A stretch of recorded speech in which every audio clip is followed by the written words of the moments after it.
You are now listening to Voice del Monte.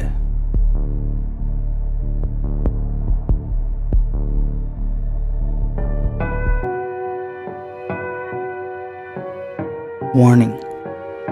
The content you are about to listen to is what's known as a CreepyPasta. These stories are known to get extremely graphic and sometimes explicit. Viewer discretion is advised.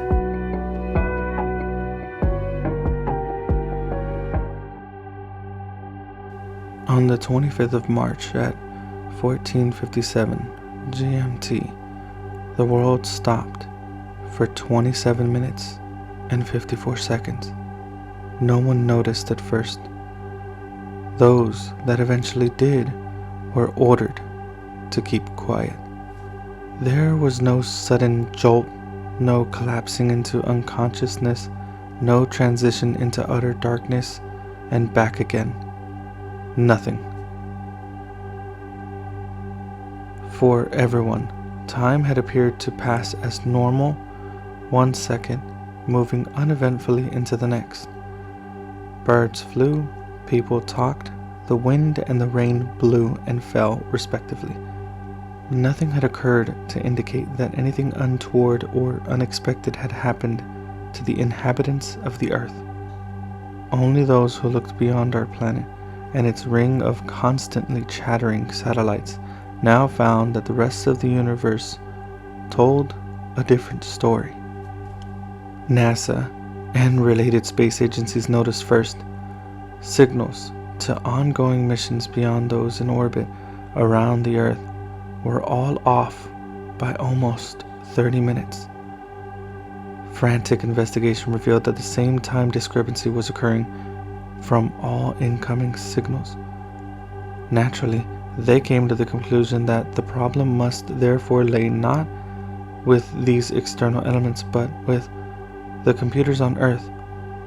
But this led to a bigger question.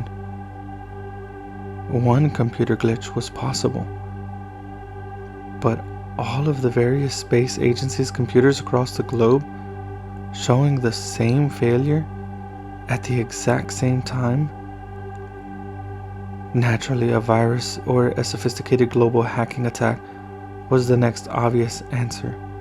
An international team to investigate such a large, well-coordinated cyber attack was being discussed when the first calls of alarm came in from confused and concerned astronomers, and the true significance of what had actually happened became known. Using data retrieved from telescopic arrays at Jodrell Bank, Palo Alto, Mount Pleasant, and others across the world confirmed against existing stellar records and computational models of the local galaxy and beyond, it became apparent that for 27 minutes and 54 seconds, the Earth had somehow been out of sync with the rest of known time and space. In essence, the world as we knew it had winked out of existence during this period and then returned as if nothing had happened. For all intents and purposes, during that short window of time, we had ceased to be. The international investigation team was repurposed, a blank check written, giving it its pick of resources and the best minds in their fields, all to investigate this one event, and all sworn to the utmost secrecy. None of them needed to be told the panic that would ensue if the information became public before a suitable and hopefully reassuring reason could be given for the event. Those that couldn't keep silent were quickly and quietly silenced themselves. Despite the various project names assigned to the sub-teams, those involved began referring to the event in a half-joking manner as the day God blinked. In casual conversation between project members, this was eventually shortened even further to just the blink. After 6 rings, Ben finally answered the door. Mark, what are you doing here? You invited me, remember? Did I? How odd. Well, I probably had a reason at the time. It's still good to see you anyways. Come on in. I'd known Ben since childhood. We attended the same schools for a while before his crazily high IQ led him onto the fast track of higher education and beyond. We kept in touch though. His parents were sensible enough to realize he needed some grounding in the real world and encouraged our friendship. With the usual sleepovers and camping trips, their smarts lay in forcing Ben not to let his social skills atrophy completely, like a lot of very intelligent kids were wont to do. As a result, whilst he was frequently sidetracked and forgetful, he still functioned in normal society with a degree of success. After our respective schooling had finished, we both moved into the IT industry, although at vastly different levels. For myself, I now worked in tech support, mostly maintaining insurance systems for a range of small independent companies. Boring, but it paid well and allowed me to travel. He, on the other hand, was self-employed and preferred working for his apartment of solitude, as he called it, referring to himself as a consulting technician. He had gotten the idea from watching reruns of Sherlock. His work was a lot more varied and advanced, and whilst he never openly admitted to hacking, he certainly had enough technical knowledge and experience to have been employed in the past by such names as Google, Microsoft, and IBM. When they needed someone to test the all-new unshakable security they'd just put in place, or track down those that had subsequently been able to breach their all-new unshakable security, he preferred the latter work. He told me it added the thrill of the chase, plus it usually paid better. What was less well known was the work he occasionally did off the books for such groups as the Department of Defense and the NSA. He admitted his working for them was twofold. One, they wanted his expertise and brilliance, and two, it allowed them to keep tags on his expertise and brilliance. He didn't mind this, as he explained once. Well, it keeps them happy knowing where I am and what I'm doing, or at least what they think I'm doing. And then he'd grin and pass me the latest decoded email he intercepted. He didn't do anything with the stuff he found, he just enjoyed the challenge. To be completely honest, sometimes it was hard to pin down just who Ben was and what his motivations were. From one moment to the next, I'd just grown up accepting him and his eccentricities, quickly coming to the conclusion his life was a complex pattern of impulse and ideas, woven together from threads that were as much madness as genius. There was his belief that every time someone said abracadabra, an angel lost its wings, or that the common cold existed as a vast hive mentality that avoided detection by its elements constantly hopping from body to body. Mad, crazy shit like that. Half the time I thought he was joking.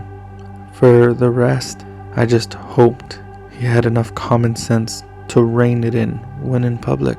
Then there were the times he did and said things that ended up on the opposite end of that, when what he said made absolute unnerving sense. On those occasions he spoke with a lucidity that seemed to cut through all the crap humankind had built around its certainties and beliefs, as if he touched on some universal truth we should all by rights know. All I could do at those times was marvel at how someone with such a kaleidoscope for a brain, entertaining such a maelstrom of contradictory thoughts constantly, could suddenly bring all of those elements together to produce those single, blindingly white lights of truth.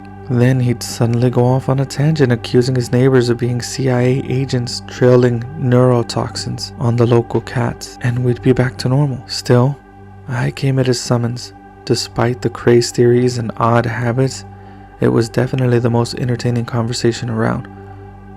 plus his library of illegally downloaded films was truly a wonder to behold. That, and he was my friend. It was during a piece of work for NASA, idling through their secure systems looking for proof of Area 51 during his off time, that led him to first discover and then piece together all the facts concerning March 25th and the blink found by the international team so far. Being his only close friend, he decided to fill me in on this ongoing conspiracy, mainly so he could show off his talents once more, hence the invitation. As he spoke, he appeared completely oblivious to how my face was growing more and more incredulous. He described what the world's space agencies and astronomers had discovered, and how a secret scientific think tank was now investigating what had happened. Physicists, quantum theorists, mathematicians, the whole spectrum of sciences all focused on this one problem and the questions associated with it. What had happened? Why had it happened? And most importantly, was it likely to happen again? And if so, what was the risk of it being permanent? He told me of the total news blackout and how any amateur astronomer or similar who now came to the same conclusion were to be either bought on board, treated as cranks, or disappeared with extreme prejudice. Their biggest fear was a mass panic, he said, or the world's religions taking credit on behalf of their respective gods and several genocidal wars kicking off as a result. As he said, there's nothing more disconcerting, I guess, than not being able to trust your own reality. We've been raised in a world where it's fine to distrust your government, your employers, even your family, but your own entire existence? Definitely a recipe for chaos. Places like Kern have been placed on almost permanent hiatus.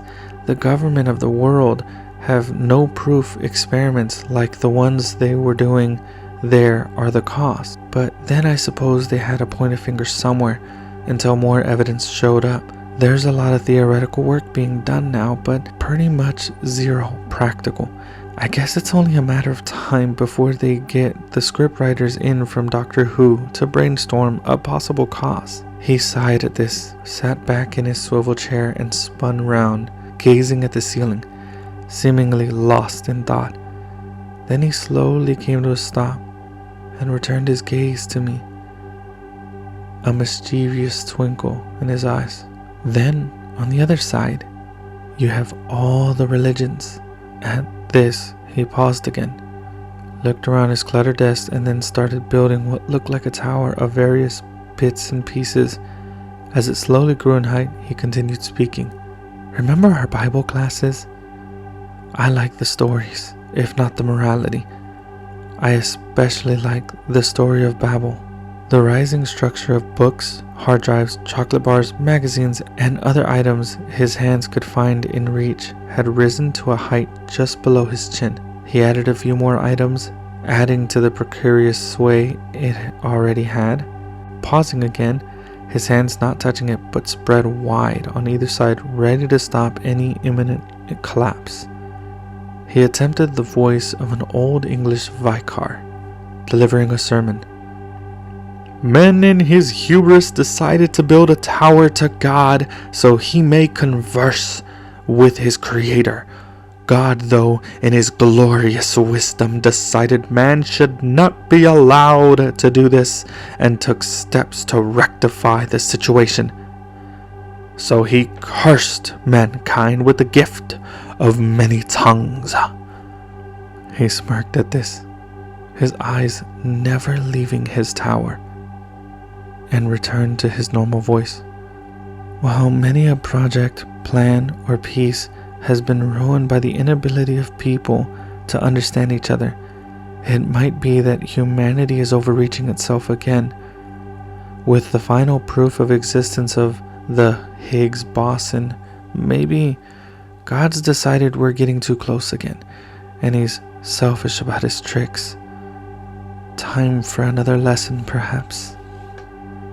At this, he slowly closed his hands into fists on either side of the precarious edifice he had created. Then, with a single finger, gingerly pushed it near the top.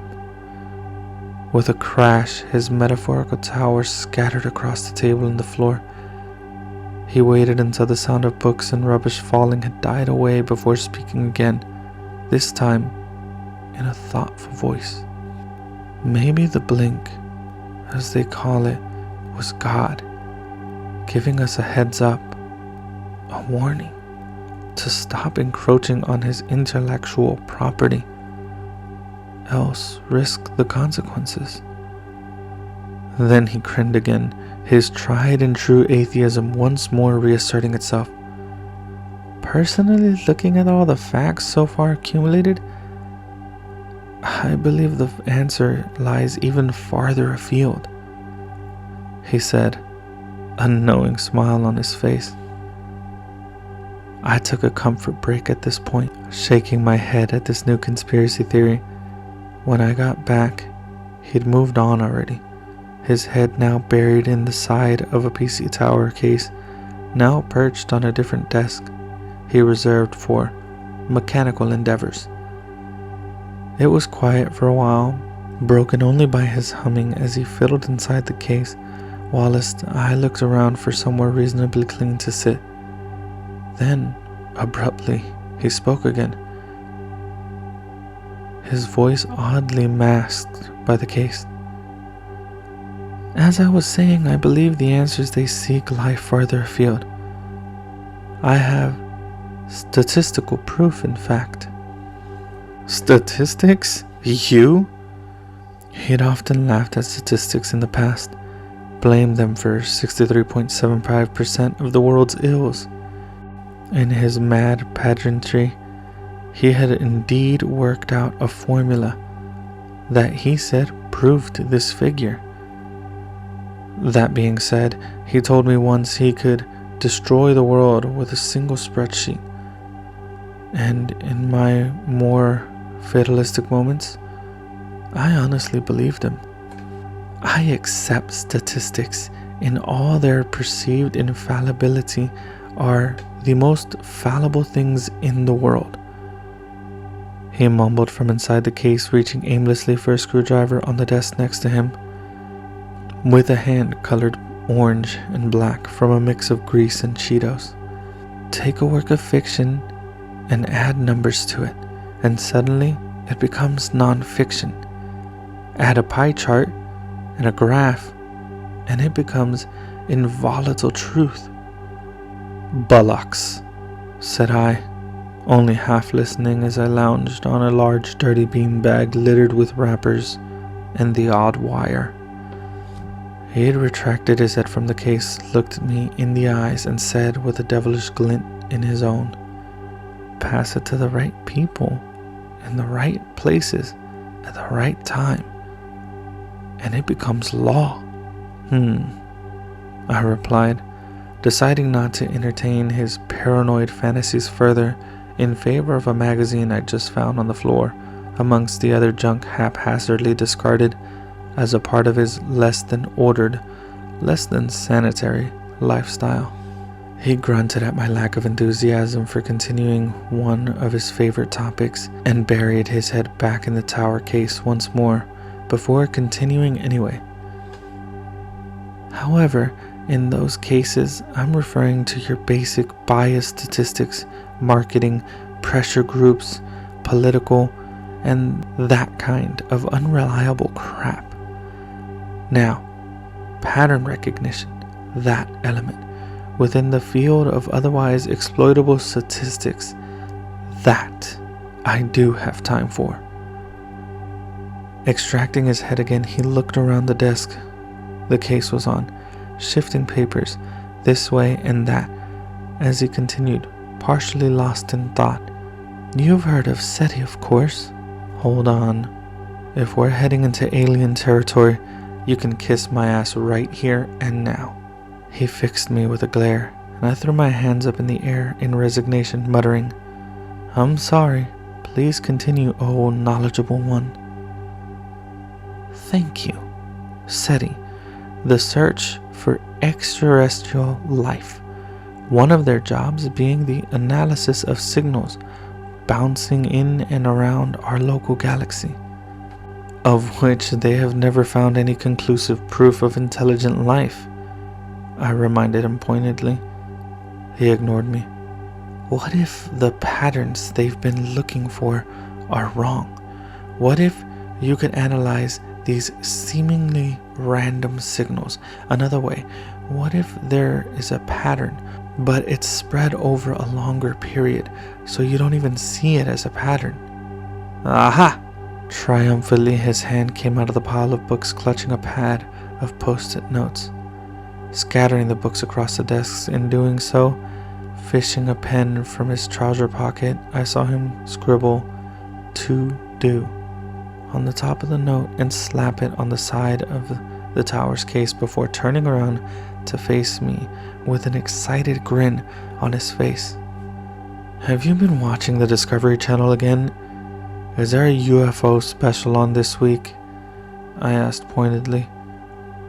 He looked at me indignantly, though I noticed he quickly closed a TV guide that had been open on his desk among the mess. What if I told you I had written my own pattern recognition algorithm? What if I told you that I had found a message in those signals? Bullshit, I said quietly, suddenly less sure of myself.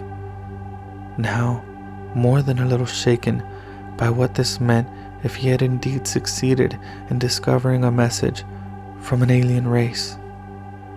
Well, it wasn't easy, he continued, feigning an air of false modesty.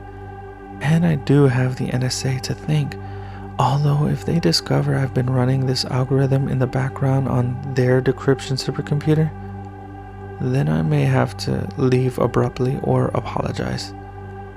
You never can tell what mood they'll be in one day to the next. Ben, what about the message? I said firmly, cutting him short, standing to face him. Oh, that. He went quiet, looking around evasively. My doubts quickly returned. What was the message, Ben? Well, it was short, and it was really rather impressive decoding anything like this, obviously. Ben! He paused, and then said abjectly, Hello. Are you content? There was a few seconds of silence before I started laughing uncontrollably, mostly out of relief. Ben looked indignant. Well, I think it's a poignant message, better than prepare to be annihilated. Oh God, hold on a second, I can't breathe. You had me shitting myself for a moment there. I take it then you don't believe what I found is a message from an alien race. Would you please stop laughing? I'm sorry. Ben, you've got to admit, if you were to imagine contact from another species, I think I'd be looking for something a little more, profound. I mean, we've sent out a cold disc giving a snapshot of the human race and our knowledge, music, mathematics, you name it. And what did the hyper-intelligent aliens send back? The equivalent of "have a nice day"? You don't think it's from outer space then? He reiterated. I looked at the pained expression and answered in a more reasonable voice. Look, Ben, I'm sorry. I think your algorithm found a pattern that wasn't there and extrapolated meaning from it. Turning, I returned to the beanbag and my perusal of the magazine. He stood there for a few moments and then he turned and flopped down in a large, comfortable swivel chair behind another desk. This one littered with laptops in various states of construction and deconstruction. connected by an array of cables in what appeared like haphazard fashion. Pressing the on switches of 3 of them, his face was illuminated in the telltale glow of their screens, his focus flitting between the screens and his fingers dancing across the keyboards in front of him. He had nevertheless decided to continue and began outlining his newest theory. I disagree. I'll go even further and state that this is an alien species with an interest in the human race, a species directly involved in the evolution of mankind. Here we go. Are we really back on the engineer's theory once more? Has Ridley Scott been sending you secret messages in his films again?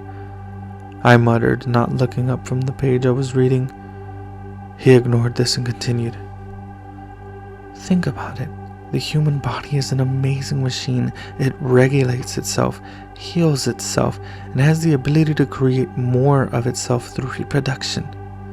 I thought you only believed in things you had experienced yourself, I asked, peering over the magazine at him, my voice now openly amused.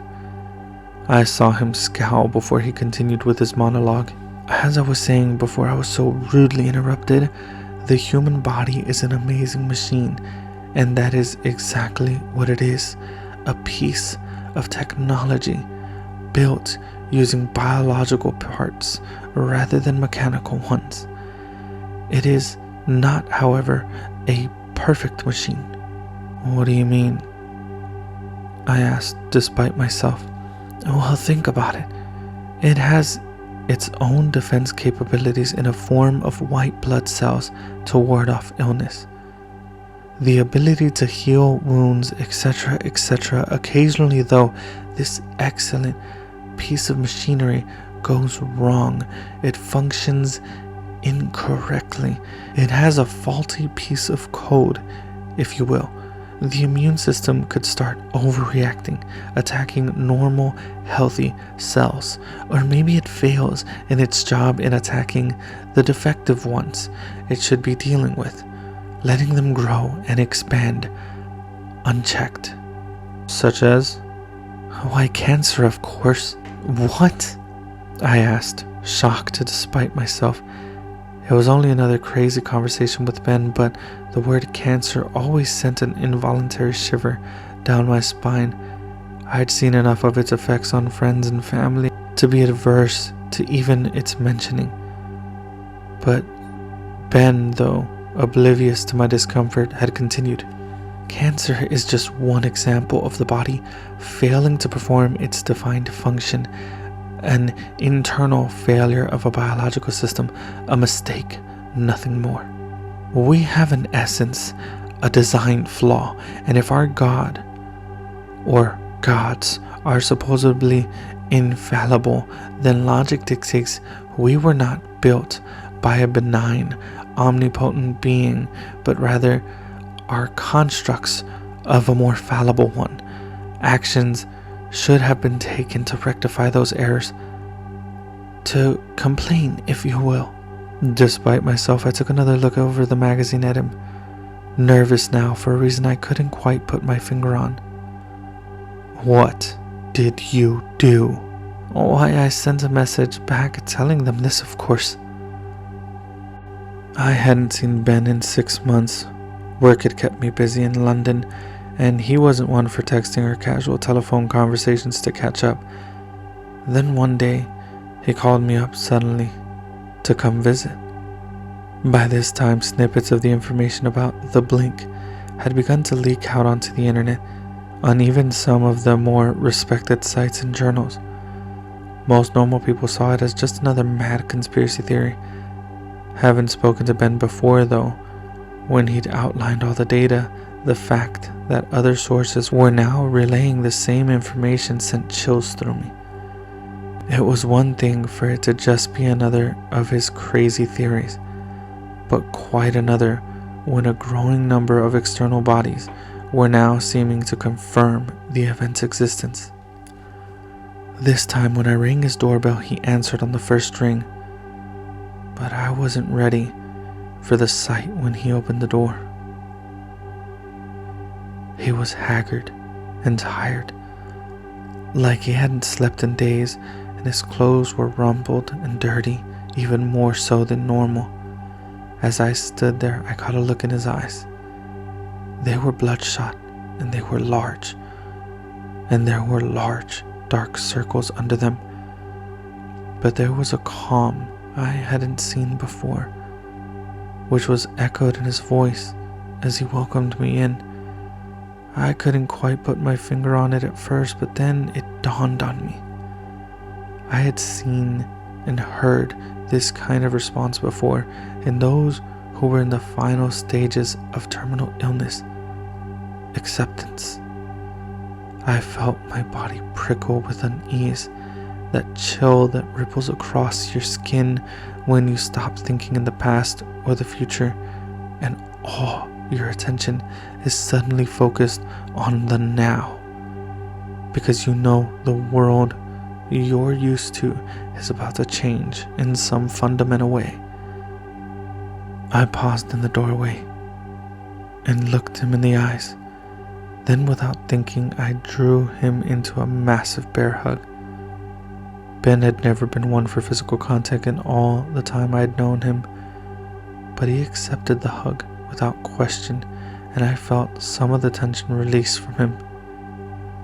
We parted after a short while, and I asked him sincerely, "Are you okay? Nothing wrong with you?" No. Nothing physically, at least." Good, because you look like shit." He laughed weakly at that, and then quieted. We stood there silent for a few moments before the thought that had been nagging at my mind since he'd invited me forced itself out. "I've noticed on the web there's been a lot of noise about this blink thing you mentioned last time. I was wondering, did you get an answer?" He smiled weakly, ignoring my question, inviting me in and simply pointing me to the large bin bag for me to sit, as I had done so many times before. If anything, his apartment was even messier than the last time, but somehow the impression of an organized chaos was gone. This was just mess that had been left to accumulate, like the owner no longer cared. As I sat down, he went over to the desk and fiddled with a laptop, moved some random items on the desk, almost like he was stalling. Then, turning to face me, resting himself against the desk, he asked me in a vague voice, "Do you remember what I was talking about the last time you visited?" "You mean the alien thing?" I answered, trying to make my voice sound light, the smirk on my face forced and obviously fake. I'd given in to his suspicion, and he knew it. Before, he would have rubbed this fact in my face, but today he didn't. Such things didn't seem to matter to him anymore, which made my voiceless fears even greater. Not just humanity, but all life on Earth has been engineered. An external source created it and maintained it. It is my belief. At this, he laughed, a dry, mocking laugh at the use of a word he had previously despised. It is my belief now that the Earth has experienced various stages of life. There have been several of these stages back from when Earth was first formed, up to and including today. Of these earlier versions, we have no substantial evidence of.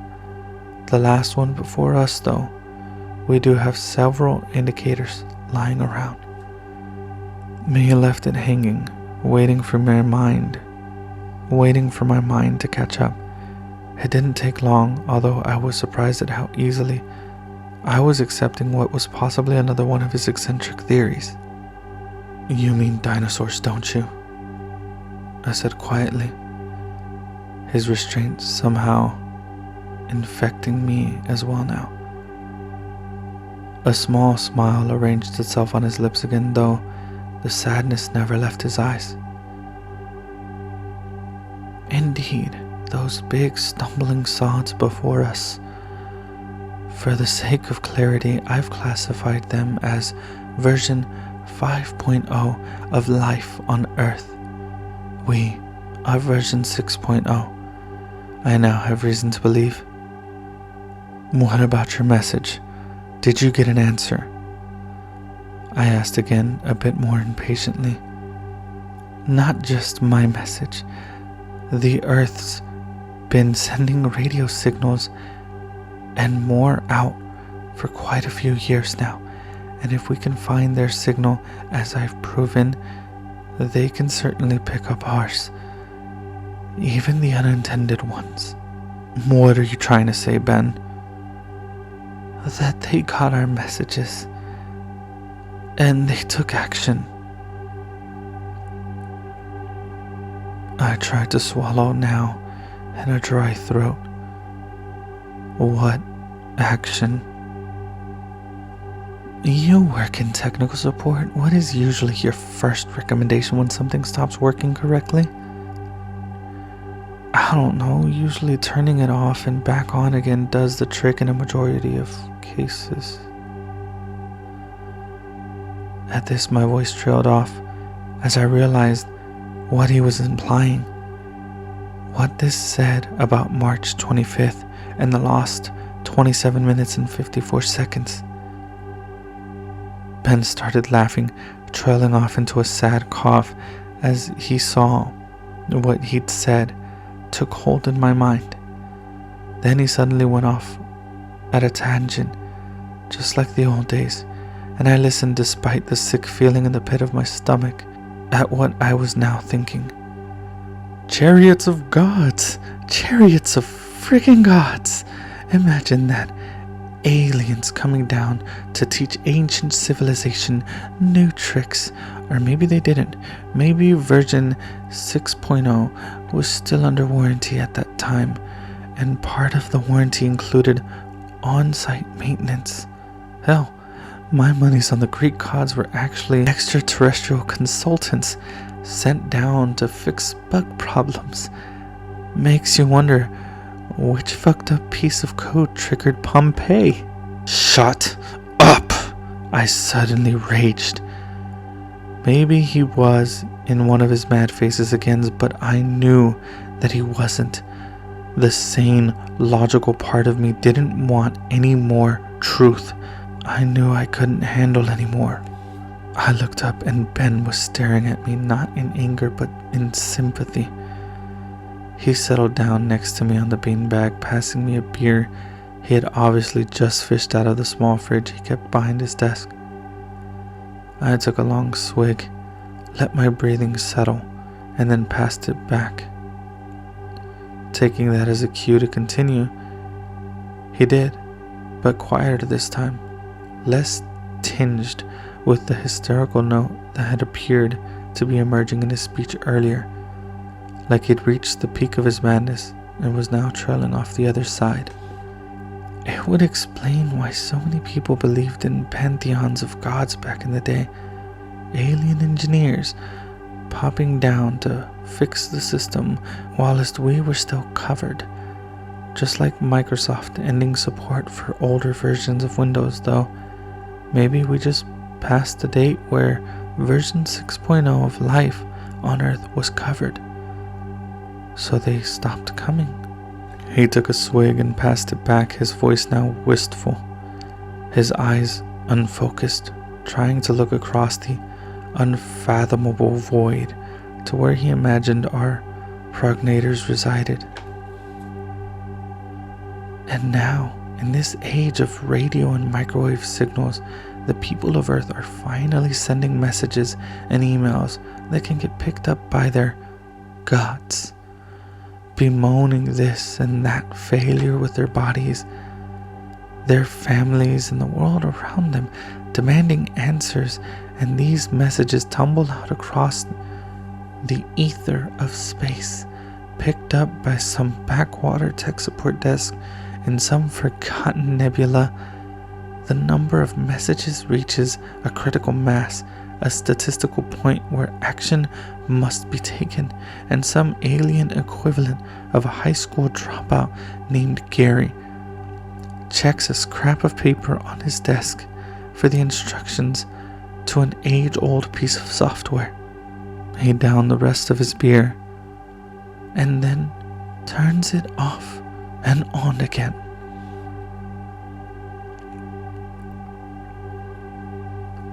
Silence reigned for a few minutes, during which he stood up and made another trip to the fridge, this time bringing back several more bottles. He settled back down on the Bing Bang and passed me one before he spoke again. "I got a message back, you know," he said simply. I looked at him incredulously and then demanded, "Jesus, Ben, what did it say?" His eyes were dark, pausing a long while before reaching into his back pocket and slowly unfolding a piece of paper, mumbling something about decryption software, language analysis, and word auto-formatting. Before passing it to me, it read, "Dear Earth, thank you for replying in regard to our recent query as to your ongoing happiness with your software. We passed on your multiple concerns to the relevant technical support help desk. Unfortunately, ongoing support for your current version of Life 6.0 has ended. The initial reboot of your hardware software attempted previously appears to have not resolved your issues. Therefore, we will be refreshing your system to a previous stable release, Life 5.3. Your contract does not include backup restoration of existing data, so all current data will be wiped post version Life 5.3. Thank you for using Life, and please contact us if further issues occur. Best regards." "Refresh?" was all I could mutter, confusion and dread dulling my senses. Using the version numbering as a guide, my guess is that would be resetting the Earth back to the late Jurassic period, he murmured thoughtfully, taking another swig of beer. I sent a message back, of course, asking them not to do anything. I even couched it in proper terms. We have decided to continue with our current installation. Please do not reboot nor refresh the system. Please ignore all other bug reports unless forwarded by me, Ben Glover, sysadmin of Earth. Hopefully, they got it in time. Bug reports? Prayers. Oh. Then I looked at him again, the look of disbelief obvious in my eyes. Sysadmin of Earth? He didn't meet my gaze, but rather sheepishly kept his eyes locked to his beer bottle. Well, I had to sound like I was in charge, didn't I? Do you think they got your message? I asked, hopefully, after a pause. I honestly don't know. We can hope, though. By my calculations, we'll know in the next couple of hours or so. It's why I invited you over, I guess. So we can watch the end together.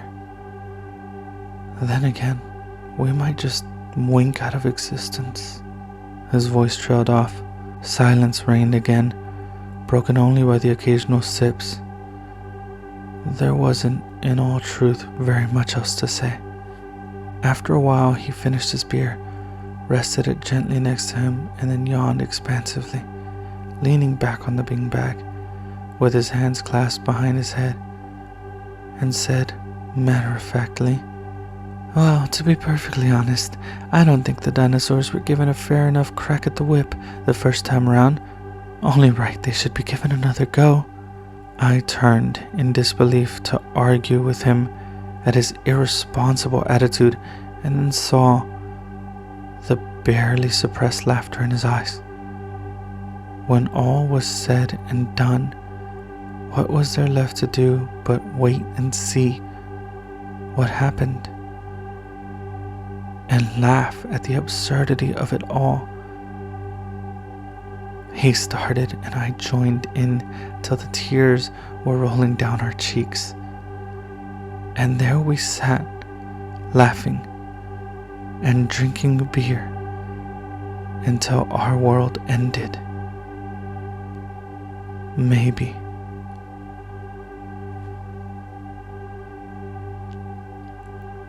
This story was written by CharminglyShallow.